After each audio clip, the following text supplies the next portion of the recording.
सन 1664 में जब काशी विश्वनाथ में औरंगजेब की सेना ने काशी विश्वनाथ ज्योतिर्लिंग को खंडित करने के पापी उद्देश्य से आक्रमण किया, उनका सामना पारंपरिक सैनिकों से नहीं अपितु महानिर्वाणी अखाड़े के सन्यासियों से हुआ। सूर्योदय से लेकर सूर्यास्त तक युद्ध हुआ, भूमि सहस्रार शवों से पट गई और अंततः ज्ञानवापी के युद्ध में सन्यासियों ने एक महान विजय प्राप्त की। ज्ञानवापी के युद्ध में मिली पराजय से तिलमिलाए औरंगजेब ने 5 वर्ष उपरांत विश्वनाथ ज्योतिर्लिंग पर पुनः आक्रमण किया। जब आक्रमण रोकना असंभव हो गया तो शिवलिंग को गले लगाकर महंत ने कुएं में छलांग लगा दी। विश्वनाथ मंदिर का शिखर तोड़कर औरंगजेब ने उस पर ज्ञानवापी मस्जिद का गुंबद बना दिया। तो कौन है ये साधु? भगवा चोला ओढ़े शांत ब्रह्मचारी, या फिर जटा लहराते भस्म धूसरित उग्र कदम ताल करते हुए नागा? क्या वो घर छोड़ वैरागी है जो पारलौकिक सुख की कामना में भटकता रहता है, या वो जो आंतरिक कलह या बाह्य आक्रांताओं से झटपटाते हुए समाज को दिशा देता है? आइए इतिहास पे एक दृष्टि डालते हैं। 1323 में मोहम्मद बिन तुगलक के निरंतर आक्रमण से दक्षिण के काकतिया और कांपिली राज्य बिखर गए थे।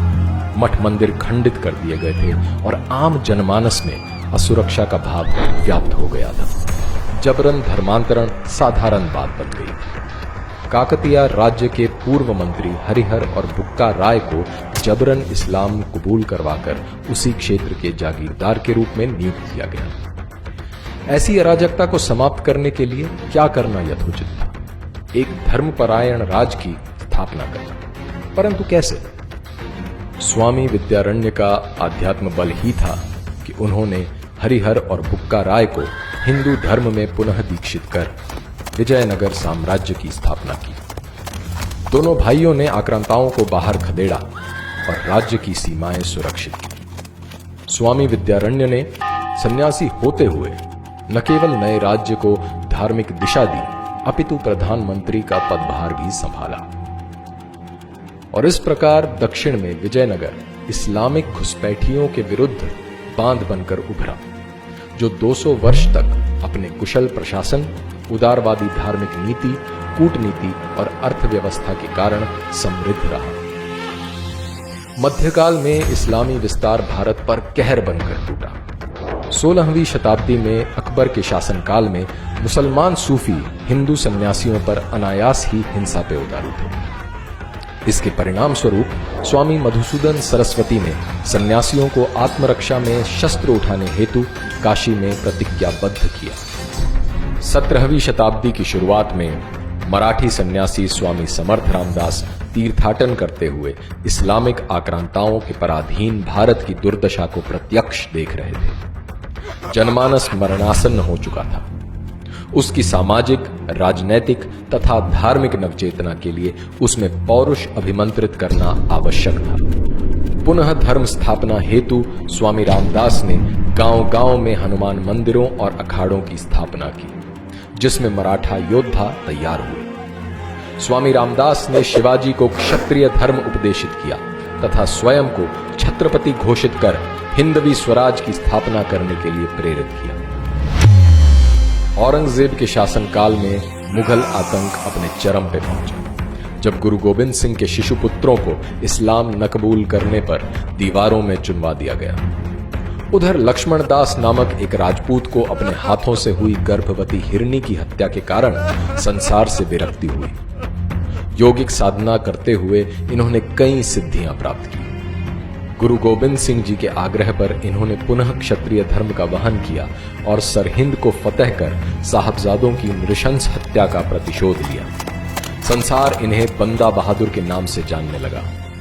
जब इन्हें मुगलों ने छलवश गिरफ्तार किया, तब घृणित कायर फर्रुखसियार ने इनके पुत्र को इनकी आंखों के सामने कटवाया और उसके शरीर से उसका हृदय निकालकर इनके मुंह में भर दिया। और ये परम वेदना सहते हुए बंदा बहादुर वीरगति को प्राप्त हुए। 19वीं शताब्दी तक एक तरफ ईसाई मिशनरी का धर्मांतरण के लिए बढ़ता प्रपंच, वहीं दूसरी ओर अंधविश्वास और निरक्षरता के कारण शिथिल पड़ा हिंदू समाज। अज्ञान और गरीबी का द्योतक बन चुकी हिंदू सभ्यता को रामकृष्ण के शिष्य विवेकानंद ने वेदांत गर्जना कर ज्ञान, भक्ति और कर्म की परिधि में पुनः परिष्कृत किया, जिसकी गूंज 11 सितंबर 1893 को अमेरिका के विश्व धर्म संसद में सुनाई दी। जहां अन्य प्रतिनिधि अपने धर्म की शक्ति और विशेषता सिद्ध करने में लगे थे, वहां विवेकानंद ने न केवल सहिष्णुता अपितु सार्वभौमिक स्वीकृति की बात कर संपूर्ण विश्व को भारतीय सभ्यता के प्रति मुग्ध कर दिया। रामकृष्ण मिशन की स्थापना कर इन्होंने ऐसे महात्माओं की पीढ़ी तैयार की जिन्होंने वेदांत दर्शन ही नहीं अपितु दरिद्र नारायण की सेवा करने के लिए संन्यास धारण किया। मृत्यु का भय दिखाकर अथवा प्रलोभन देकर धर्म परिवर्तन करने का व्यवसाय भारत में अब पुराना हो चला है। धर्म परिवर्तन के इस कुचक्र को भेदने का कार्य आर्य समाज के शुद्धि आंदोलन से शुरू हुआ, जिसमें प्रलोभनवश ईसाई बने या विवशता में इस्लाम कबूल किए लोगों को पुनः हिंदू धर्म में दीक्षित किया जा रहा था। 3 दिसंबर 1926 को आर्य समाज के स्वामी श्रद्धानंद की दिल्ली स्थित उन्हीं के आवास में जबरन घुसकर अब्दुल रशीद नामक व्यक्ति ने गोली मारकर हत्या कर दी। राष्ट्रीय आंदोलन में प्रमुख भूमिका रखने के बाद भी स्वामी श्रद्धानंद को इसलिए मार दिया गया क्योंकि वे उन मलकान राजपूतों को पुनः हिंदू धर्म में प्रविष्ट करना चाहते थे जो मुगल काल में जबरन मुसलमान हो गए थे। स्वतंत्रता के बाद सेक्युलरवाद की आड़ में धर्मांतरण का यह व्यवसाय चलता रहा और विधर्मियों द्वारा सन्यासियों की निर्मम हत्या नहीं रुकी। यूं तो कंधमाल की जनजातियों का ईसाई धर्मांधों से संघर्ष का इतिहास रहा ही है, परंतु 1968 में स्वामी लक्ष्मणानंद के आने के बाद जनजातियों में यह चेतना पुनः जगी।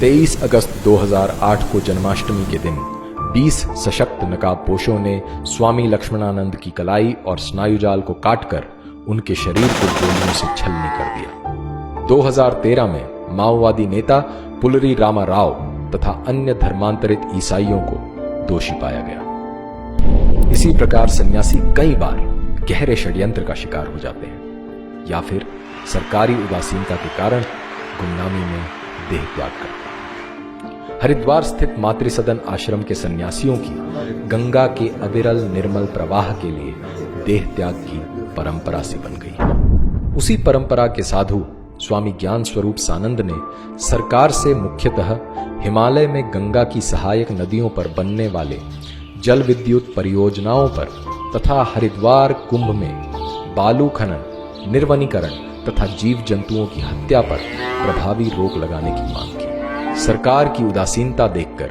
मजबूरन आमरण अनशन पर बैठे।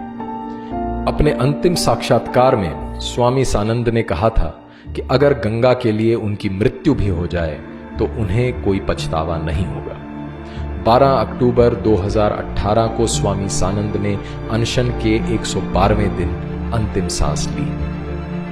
इतिहास साक्षी है कि मोह माया की दास्ता न स्वीकार करने वाले सन्यासियों ने सांस्कृतिक दासता के विरुद्ध अग्रिम भूमिका निभाई है। भारत के इन वीर सपूतों को हमारा शत शत नमन।